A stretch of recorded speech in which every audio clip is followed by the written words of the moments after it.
Safari ya simulizi ya maisha ya bwana Wicknell Chivayo ambayo ameweza kuzua gumzo sana katika mitandao mbalimbali ya kijamii, na hii ni kutokana na maisha yake ambayo anayaishi, ambapo inasemekana kwamba anaishi maisha ya hali ya juu sana, maisha ambayo ni expensive.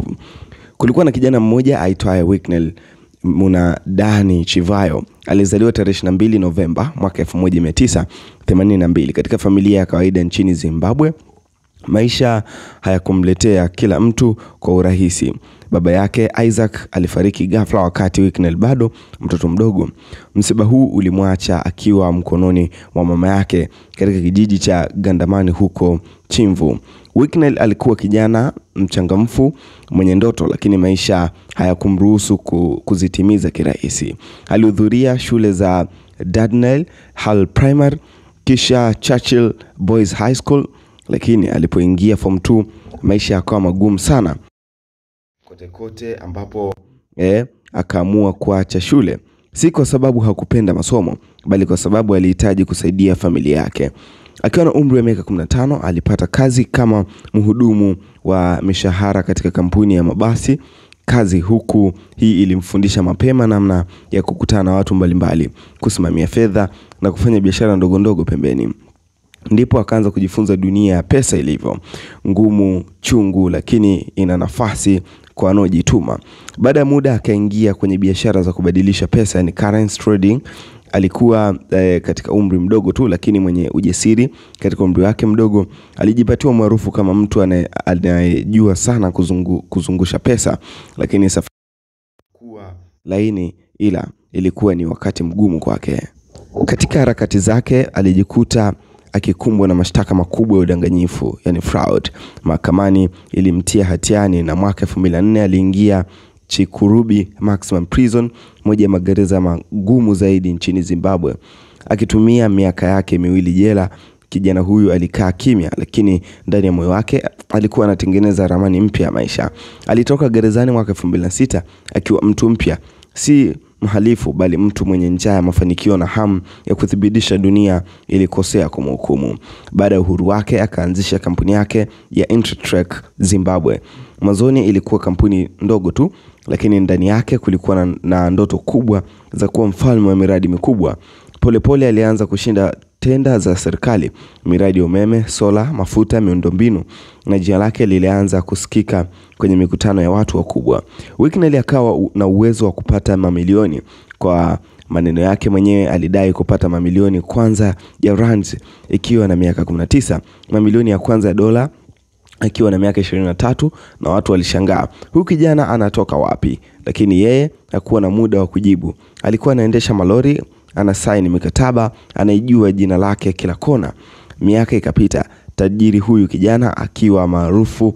Kitu kingine zaidi ya fedha, utoaji wake, marafiki, wasanii, viongozi na makanisa, watu wa kawaida mitaani wengi walijikuta wakipokea zawadi kutoka kwa Wicknell: magari mapya, fedha taslimu au posho za kushangaza. Mitandao ya kijamii ikamjua kama Sir Wicknell, mtu mwenye tabasamu pana, mavazi ya kifahari, gari za anasa na taswira mtu asiogopa kuonyesha kile alichochuma. Lakini pamoja na hayo, sauti za watu ziliendelea kumfuata. Miradi yake ikatekelezwa vizuri. Hizo tenda anapata vipi? Fedha zake zinatoka wapi? Maswali yalijaa hewani. Hapa upepo unaotumia umati kuficha harufu ya mvua. Lakini Wicknell aliendelea na safari yake, akakanusha shutuma, akisisitiza kwamba yeye ni mfanyabiashara halali mwenye moyo wa kusaidia. Uhusiano wake na viongozi wa kisiasa na uliendelea kumsaidia. Mara nyingi alionekana watu wenye nguvu, jambo liloongeza ushawishi wake. Lakini pia utata wake. Hapo ndipo picha yake ikawa na sura mbili. Kwenye macho ya wengine mfano wa kijana aliyepambana na kushinda, kwenye macho ya wengine mfano wa mfumo uliojaa ufisadi na siri nzito. Lakini haijalishi watu walimfikiri nini juu yake, jambo moja lilibakia dhahiri: safari ya Wicknell Chivayo ilikuwa simulizi ya mtu aliyeshuka chini kabisa akapanda juu tena, akawa mmoja ya majina yanayotikisa zaidi Zimbabwe, na mpaka leo anatembea na nembo ya utata na umaarufu kama mtu ambaye historia yake haiwezi kusimuliwa bila kusema huyu ndiye Sir Wicknell, tajiri mwenye hadithi isiyo ya kawaida. Karibu nikupitisha katika doti ya kwanza mpaka ya mwisho wa ukuaji wake mpaka hivi sasa alipo tajiri huyu Sir Wicknell Chivayo.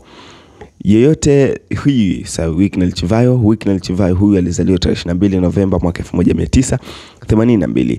Anatambulika kama mfanyabiashara mkongwe, yani entrepreneur, mtu mwenye mtandao wa kijamii, yani socialite, na pia anashiriki katika mikataba ya serikali kupitia kampuni yake.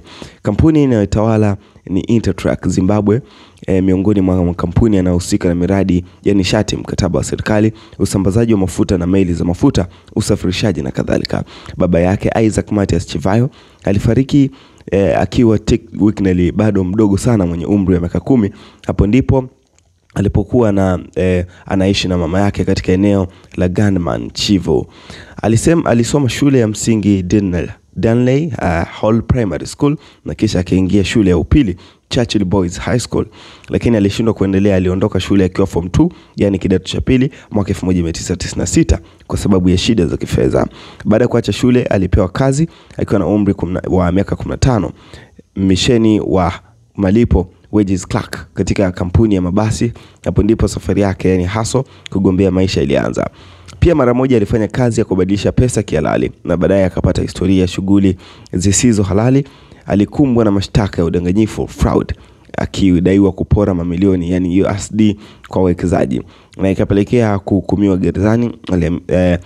Almasi hizo mashtaka kuhusu kuiba dola mamilioni 6 kutoka kwa mwekezaji Victor Falls. Kwa kosa la alifungwa gerezani kwa miaka takriban 2, 2004 mpaka 2006 katika gereza la Chikurubi Maximum Security Prison.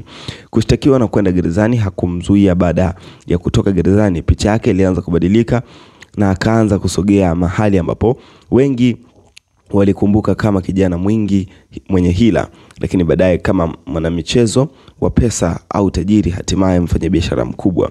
Kampuni yake ya Intertrack ni mradi wa nishati ya umeme, nishati mbadala, usambazaji wa nishati, majengo, usafirishaji mafuta. Kwa mujibu wa taarifa zake mwenyewe, anadai kuwa alipata mkopo wa kwanza mkubwa akiwa mdogo kwa sababu ya haswa yake. Kwa mfano, alisema alipata mamilioni ya kwanza randi akiwa na umri wa miaka 19 na milioni ya dola akiwa na umri wa miaka 23. Pia kulingana na maelezo yaliyotangaza lakini yasiyo ya wazi kwa 100%, sehemu ya mapato yake yanatokana na usafirishaji wa mafuta, yani fuel logistics, usambazaji wa mafuta na biashara ya mafuta, ikijumuisha makampuni mengi ya meli za mafuta, jambo ambalo alitaja hivi karibuni. Wicknell amejulikana sana kwa kuonyesha mtindo wa maisha ya kifahari, magari ya mamilioni, vyakula vya bei ya juu, safari ya mitindo. Mara nyingi anaposti picha kwenye mitandao ya kijamii. Pia ametambulika kwa zawadi kubwa, magari ya pesa kwa watu mbalimbali, wanamuziki, viongozi wa dini, wapenda nishati, watu wa kawaida, hata watu ambao hakuwahi kuwatambua. Kwa mfano, wanamuziki maarufu pamoja na wengine wamepokea magari ya kifahari kutoka kwake. Hata hivyo, ingawa baadhi ya vyanzo vinaeleza kwamba ametoa zawadi nyingi na fedha, sehemu ya umma inalizia hizo chanzo cha pesa kama ni halali. Mwaka 2025, ripoti moja, ingawa haijathibitishwa sana, ilidai kwamba ametoa takriban dola milioni 60 kwa misaada zaidi kwa watu mbalimbali, hiyo ikiwa ni kielelezo cha ushawishi mkubwa zaidi. Hiyo ndio historia ya Wicknell Chivayo. Hii ni Usiku TV.